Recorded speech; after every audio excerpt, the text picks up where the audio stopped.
Prosonic experience the finest UPVC windows and doors. 7799779088. Karnataka ధర్మస్థలిలో ఇప్పటికే మనందరికీ తెలుసు ఏం జరిగింది, ఏం జరుగుతోందనేది. ఒక పారిశుద్ధ్య కార్మికుడు ఇప్పుడు బయటకు వచ్చి చాలా మందిని గత కొన్నేళ్లుగా అక్కడనే నేత్రావతి నది ఒడ్డున తను పాతి పెట్టానని, దీని వెనక చాలా పెద్దవాళ్ళు ఉన్నారని చెప్పేసి చెప్పటం, ఆ తర్వాత స్పెషల్ ఇన్వెస్టిగేటివ్ టీమ్ అందులోకి రంగంలోకి దిగటం, ఆ సిట్టు వాళ్ళు ఇప్పుడు 6 ప్లేసెస్లో తవ్వకాలు చేయగా అందులో 6 ప్లేసెస్లో కొన్ని ఎముకలు అలాగే సగం ఉన్నటువంటి అస్థిపంజరాలు బయటపడ్డాయి. ఇప్పుడు ఏం జరగబోతోంది, ఇంకా మిగతా ప్లేసెస్లో ఎన్నాళ్ళు పడుతుంది తవ్వకాలు చేయడానికి, ఇవన్నీ కూడా మనం ఇప్పుడు లైవ్ కాల్లో అందుబాటులో ఉన్నటువంటి బాలలత గారిని అడిగి తెలుసుకుందాం.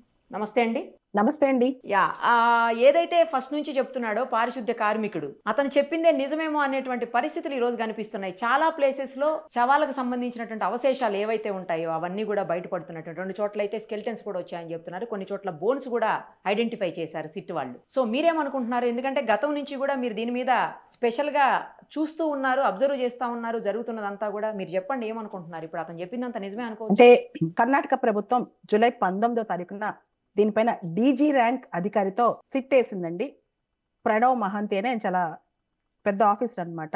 ఆ సిట్ గత 2 రోజుల నుంచి కూడా శానిటేషన్ వర్కర్ ఎవరైతే పారిశుద్ధ్య కార్మికుడు ఐడెంటిఫై చేసి 13 సైట్స్ చెప్పారనమాట. ఆ 13 సైట్స్ ని తవ్వకాలు జరపగా మొదటి 5 సైట్స్ లో ఏమీ కనిపించలేదు. 6వ సైట్ లో నేత్రావతి నది ఒడ్డునున్న ఫారెస్ట్ ఏరియాలో ఒక పార్షియల్ స్కెలిటన్ దొరికింది, అంటే అస్థి పంజరం దొరికింది అనమాట. దానిలో 15 బోల్స్ దొరికాయి, 15 పెద్ద పెద్ద ఎముకలు దొరికాయంట. వాటిని ఇప్పుడు ఫోరెన్సిక్ రిపోర్ట్ కి పంపించారంట. ప్రిలిమినరీ అనాలిసిస్ ప్రకారం అది ఒక పురుషుడికి సంబంధించింది, ఒక మేల్ కి సంబంధించి అంటున్నారు. అయితే ఇంకా చాలా సైట్స్ లో తవ్వకాలు జరగాల్సింది. వర్షాల వల్ల తవ్వకాలు చాలా జాప్యం అవుతున్నాయి అన్నమాట. దాంతో పాటు ఈ 6, 7, 8వ సైట్స్ లో ఈ రోజు డిగ్గింగ్ జరుగుతుందని న్యూస్ వస్తుందండి. ముఖ్యంగా ప్రధానమైన సోర్సెస్ చెప్తుంది ఏంటంటే, వార్తాపత్రికలన్నీ, మీడియా ఛానల్స్ కానీ ప్రధానంగా చెప్తుంది 6వ సైట్ లో నేత్రావతి నది ఒడ్డునున్న సైట్ లో మాత్రం ఫారెస్ట్ ఏరియాలో ఒక పార్షియల్, అతను చూపించిన ప్లేస్ లో పార్షియల్ స్కెలిటన్ దొరికింది అని చెప్పి. అయితే దీని మీద 20 సంవత్సరాలు 15 సంవత్సరాల నుంచి వందల కొద్ది శవాలు దీనిలో ఉన్నాయి అనే దానిలో, ఇన్ని సంవత్సరాల తర్వాత అవి డిగ్ చేస్తే తవ్వకాలు జరిగే టైంలో వర్షాలు కానీ ఈ టైప్లో డికే కానీ ఇవన్నీ చాలా ఉంటాయి కాబట్టి ఫారెన్సిక్ రిపోర్ట్ కూడా చాలా ఇంపార్టెంట్. అంటే దీనికి సంబంధించి ఇది అబ్బాయివా అమ్మాయివా, ఎంతకాలం ఏం చనిపోయి, ఎలా చంపేశారు, దీనికి సంబంధించి ఫోరెన్సిక్ రిపోర్ట్ సిట్ ఇమీడియట్ గా చెప్పలేదన్నమాట. అవన్నీ ఫోరెన్సిక్ రిపోర్ట్ టెస్ట్కి వెళ్తాయి, ఆ రిపోర్ట్ చెప్తారనమాట. తర్వాత ఈ శవాల్ని ఐడెంటిఫై చేయడానికి కూడా భూమి మీద నుంచి కొన్ని స్కానర్స్ పెడతారు. ఇంకా వాటికి పర్మిషన్ రాలేదన్నమాట. కొన్ని డిటెక్టర్స్ పెట్టి లోపల ఏమైనా ఉన్నాయా లేదా అని చూసి తర్వాత తవ్వకాలు స్టార్ట్ చేస్తారు. సో వాటికి కూడా ఇంకా సిట్ కి పర్మిషన్స్ రాలేదంట.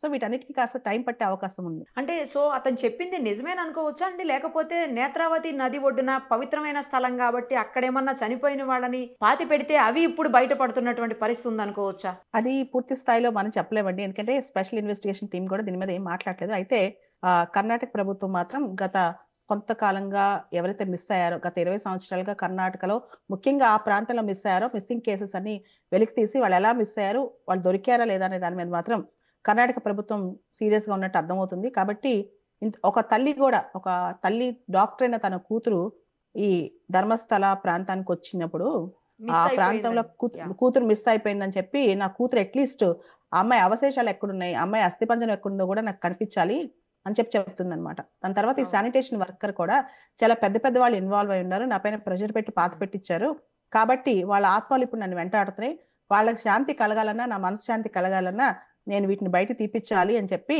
తన పేరు చెప్పకుండా నాకు విట్నెస్ ప్రొటెక్షన్ కావాలని చెప్పి ఆయన కూడా బయటకు రావడం జరిగింది. సో ఆయన కొన్ని 13 సైట్స్ వెల్లడించినట్లు తెలుస్తోంది. న్యూస్ పేపర్స్ మనం చూస్తే 13 సైట్స్ వెల్లడించినట్టు తెలుస్తోందండి. దాన్ని బట్టి ఇంకొక ఒక వారం 10 రోజుల్లో ఈ తవ్వకాలు జరిగి తర్వాత ఎక్కడెక్కడ ఏమేమి జరిగిందో తెలిసిన తర్వాత అర్థమవుతుంది. ఈ పారిశుద్ధ కార్మికుడైతే ఒక పెట్రోల్ స్టేషన్ దగ్గర ఒక 13 సంవత్సరాల బాలికను కూడా ఇదే విధంగా, ఆవిడకి అండర్ గార్మెంట్స్ కూడా లేవు, ఆ విధంగా ఆవిడ పడేశారని కూడా చెప్పడం జరిగింది.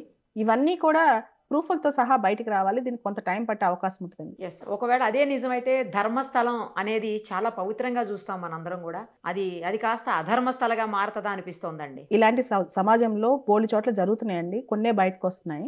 బయటకు వచ్చి చెప్పేంత ధైర్యం కానీ అంత తెగు కానీ చాలా మందికి లేదన్నమాట. ఇలాంటి సంఘటనలు జరిగినప్పుడు అంటే చాలా చోట్ల మనం ఏం చేస్తుంటాం అంటే ఈ మూఢనమ్మకాలు కానీ మూఢాచారాలు కానీ లేదా సెక్షువల్ అసాల్ట్స్ కానీ వీటి మీద బయట మాట్లాడటానికి కూడా మనందరం ఇష్టపడం. కానీ ప్రపంచంలో ముఖ్యంగా భారతదేశంలో ఇంకా ఆ ఫినామినా కంటిన్యూ అవుతుంది. దీని వెనకాల చాలా పెద్దవాళ్ళు ఉన్నారు. అండ్ ధర్మస్థల కూడా చాలా పవిత్రమైనది. అక్కడ శివుడి ఆలయం ఉంది. అండ్ ఆలయాన్ని జైన్స్ ఎవరైతే జైన్ ట్రస్టీస్ ఉన్నారో వాళ్ళు మెయింటైన్ చేస్తారనమాట. సో ఆ ఆలయానికి స్పిరిచువల్ టౌన్ ఆ ప్లేస్. అంత స్పిరిచువాలిటీ ఉన్న ప్లేస్ లో ఇలాంటి దారుణాలు జరుగుతున్నాయి అనేది ప్రపంచానికి భారతదేశానికి పెద్ద షాక్ లో ఉంది. అయితే దీనికి సంబంధించి పూర్తి స్థాయి ఇన్ఫర్మేషన్ మాత్రం సిట్టే బయట తీయాల్సిన అవసరం ఉంది. అయితే ఎవరైతే సిట్ కి అధ్యక్షత వహిస్తున్నారో ప్రణవ్ మహంతి గారు, ఆయన మీద కూడా అక్కడ ఇష్యూస్ అవుతుంది. ఎందుకంటే ఆయనకి సెంట్రల్ డెప్యుటేషన్ వెళ్ళిపోవాల్సిన టైం వచ్చేసింది.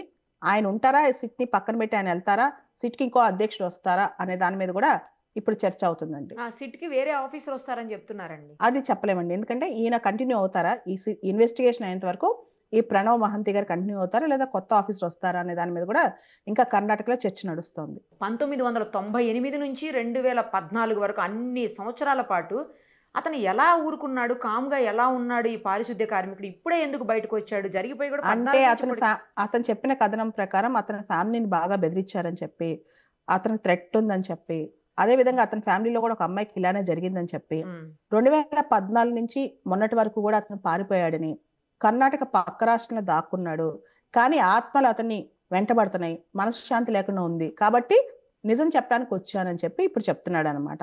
సో ఇదంతా ఏంటి, ఇంత 10 సంవత్సరాలు అంత కామ్గా ఉండాల్సిన అవసరం ఏంటి అని కూడా చాలా మంది ప్రశ్నిస్తున్నారు. కానీ ఆయన కంప్లైనెంట్, విట్నెస్, ఎవిడెన్స్ కాబట్టి ముందు ఆయన చెప్పిన నిజమో అబద్ధమో తేల్చుకోవాలి. అసలు ఆయనకు కూడా లై డిటెక్టర్ టెస్ట్ అనేది పెట్టడం కరెక్ట్ అండి. కరెక్ట్. మరి అది ఎందుకు చేయట్లేదండి? ఎందుకు ఇంకా వెయిట్ చేస్తున్నారు పోలీసులు? అది మరి దానికి స్పెషల్ పర్మిషన్స్ కావాలండి. ఇప్పుడు హ్యూమన్ రైట్స్ వర్సెస్ ఈ టెస్ట్లు అనమాట. మానవ హక్కులు కోర్టు పర్మిషన్ ఇవ్వాలన్నమాట. ఇలాంటి పెట్టాలంటే కోర్టులో పోలీసులు పిటిషన్ వేసి కోర్టులో పర్మిషన్ ఇవ్వాలి. దానికి టైం పడుతుంది అనమాట. అంటే ఇతను చెప్పి కూడా ఆల్మోస్ట్ దగ్గర 1 month దగ్గర అయిపోతుందండి. ఈ నెల రోజుల నుంచి స్టోరీ డెవలప్ అవుతుందండి. దీనిలో కొన్ని తవ్వకాలు జరిగిన తర్వాత ఎంతవరకు నిజానిజాలు బయటపడాల్సిన టైం కూడా వచ్చింది కాబట్టి ఖచ్చితంగా బయటపడుతుంది. ఇంత దూరం వచ్చినప్పుడు ఇది ఆగదండి. ఎంత పెద్దవాళ్ళు ఇన్వాల్వ్ అయినా బయటపడుతుంది. ఎంత పెద్దవాళ్ళు ఇన్వాల్వ్ అయినా కూడా వదిలిపెట్టకూడదండి ఇలాంటి విషయాల్లో. ఎందుకంటే కర్ణాటకలో ఇలాంటి కేసెస్ మనం చూస్తే కనుక లాస్ట్ ఇయర్ కూడా ఈ ఏదైతే జేడీయూ ఉందో దానికి సంబంధించి కూడా మనం గమనిస్తే కర్ణాటకలో మన దేవగౌడ కుమారస్వామి వాళ్ళ బంధువులు, దగ్గర బంధువులు ఎంపీ ప్రజ్వల్ రేవన్న కేసు కూడా ఉమెన్ హరాస్మెంట్, సెక్షువల్ హరాస్మెంట్, దానికి సంబంధించిన రికార్డ్స్, ఆడియో రేప్ టేప్స్ ఇవన్నీ బయటకు వచ్చాయి అనమాట. ఆ తర్వాత అతను ఫారెన్ పారిపోయి అతను తీసుకొచ్చి, సో కర్ణాటకలో ఎంత అంటే నువ్వు సీఎంకి పిఎంకి చుట్టమైనా సరే ఏం వదిలిపెట్టరండి. చట్టం అందరికీ సమానమే కాబట్టి ఖచ్చితంగా ఇవి కూడా బయటకు వస్తాయి. డెఫినెట్ గా అండి. విల్సీ. థ్యాంక్ యూ అండి. Thank you so much. Thank you అండి. Thank you. సుమన్ టీవీలో మీ పర్సనల్ అండ్ బిజినెస్ ప్రమోషన్స్ కోసం కింది నెంబర్కి కాంటాక్ట్ చేయండి.